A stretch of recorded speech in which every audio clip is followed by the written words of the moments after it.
How's it going, everybody? For today's beer review, we're going to be taking a look at Abita Brewing Company's Bourbon Street, a 100% bourbon barrel aged Imperial Stout.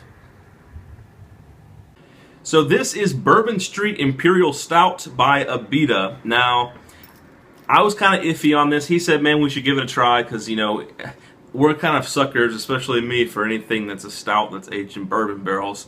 But Abita is a really kind of hit and miss brewery. They remind me a lot of Samuel Adams. Samuel Adams, their stuff that comes in like 6-packs is usually not very good.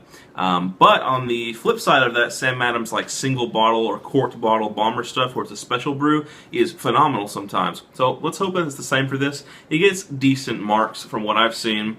To give you a little information, it says ale aged in bourbon barrels, aged 100% in bourbon barrels.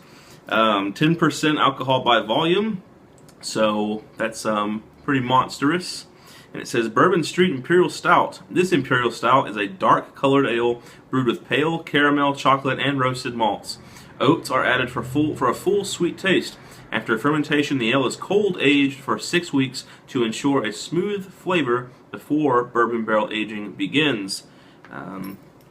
Really not much more than that.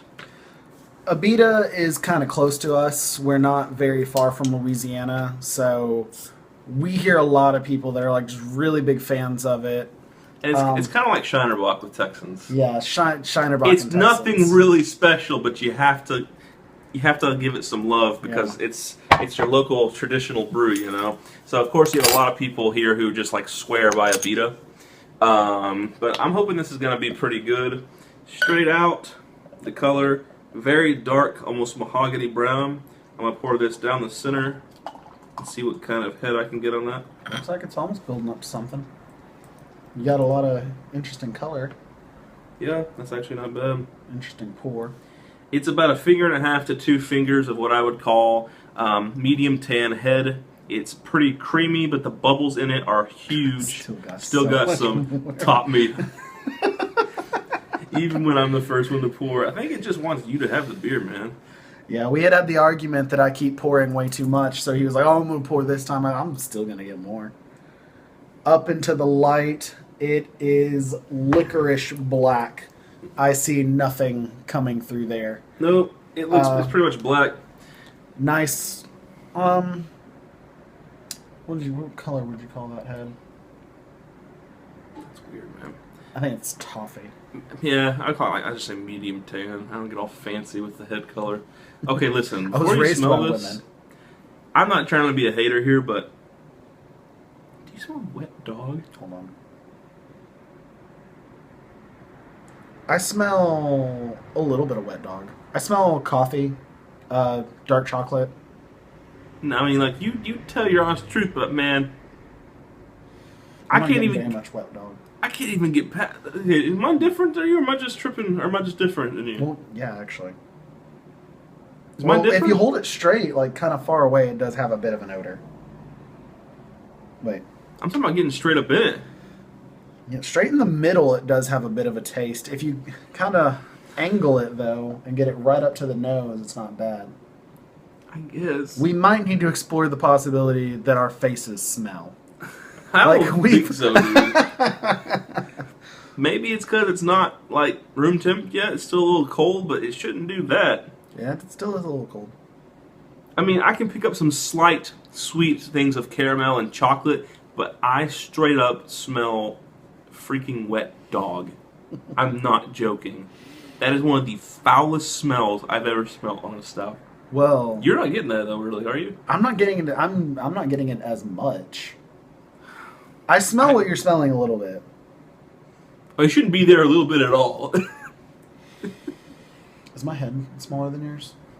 I mean, the closer I get to the stout, the more I'm smelling like the dark and the chocolate. I mean, I get that, but that just leads me to believe that, like, the beer, when not concentrated in thin amounts, has a wet dog smell.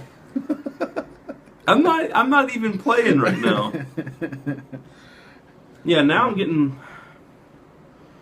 getting some nice. Actually, man, I think my nose is off, dude. Maybe you're just moody. He kind of came into this like kind of, oh, Beta, everybody loves them and they suck. It was, well, He didn't say that. I'm exaggerating, but now I'm kind of getting almost like burnt caramel, almost to the degree of like cotton candy sugar. yeah. See, I got that kind of right off the bat. I don't. Not me, man. I got wet dog right off the bat. It's that mustache is throwing everything off. It's kind of going on good. All right, it's time to taste this. Okay. It's not bad. It's pretty good. It's not terrible. Definitely can taste the coffee and kind of the chocolate, the sweetness. I can definitely taste the bourbon. I was thinking it. I was going to get a bigger drink before I said it and looked stupid. Up front, sweet hops and malts, caramel and vanilla, and that kind of fades into more like, and that goes with the bourbon too. And that's where it fades into like oaky, woody bitterness, coffee bitterness. Maybe black chocolate bitterness. I think the chocolate's more up front, like sweet chocolate. I get the chocolate way more up front than I do in the back. But I actually do get a pretty fair amount of alcohol and bourbon in this. Ooh, yeah, I just got bourbon in that one. Yep. Definitely with the larger Sip of it. sip, I definitely got the bourbon in it. I don't hate it. I don't hate it. No, I stand corrected on it. It's not bad. That smell though. I'm seriously going to knock off like a point for the smell because that was disgusting at the beginning. I don't know what was going on. It may not have been the smell, or it may not have been the beer. I mean, it smells like anything in your apartment. Your apartment smells neutral. I might not have washed these glasses. Just, I just wanted to see the face. I was just like, making this look unprofessional in here, man. I can't even drink it. Okay. I actually like it a lot, though.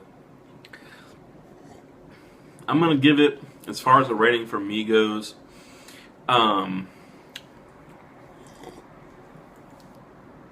as far as bourbon barrel aged stouts, I'll give this like an 8.2. I was going to go 8.6. Really? Maybe I don't have as much experience with the bourbon barrel stouts, but for what it was, I thought the taste was nice and sweet. Nothing really terribly bad to say. For having such a high alcohol content, I'm really not getting a whole lot of alcohol except for the occasional twangs of bourbon. So I think it was pretty well crafted. Yeah. For me, I give it an 8.2 strictly because I have a lot of Imperial Stouts and Bourbon Barrel Imperial Stouts to compare it to. So compared to what I've had, it's an 8.2. And that's not to say it's very good. In a word, I would say it's very good. It's not mind-blowing, but it's not just like decent either. It's definitely in a higher tier. It's definitely high quality. So I know a lot of people out there love Abita, but a lot of people are also like me and kind of steer clear of Abita stuff. I say if I see any more of their kind of like special edition stuff like in the single bomber bottles, I'll give them a chance because of this, because it's quite good.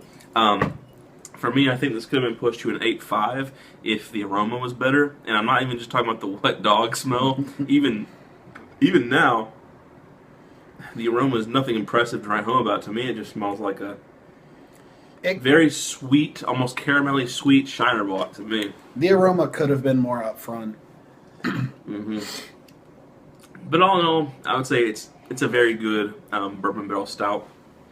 So that has been Bourbon Street, which I don't know if that's like an entire series from them where they age stuff in bourbon barrels, or if that's just kind of like the name of this stout. But it's a Bourbon Street Imperial Stout by Abita Brewing Company. I hope you guys enjoyed the review. If you see it, go out and give it a try. And as always, stay tuned for the next review.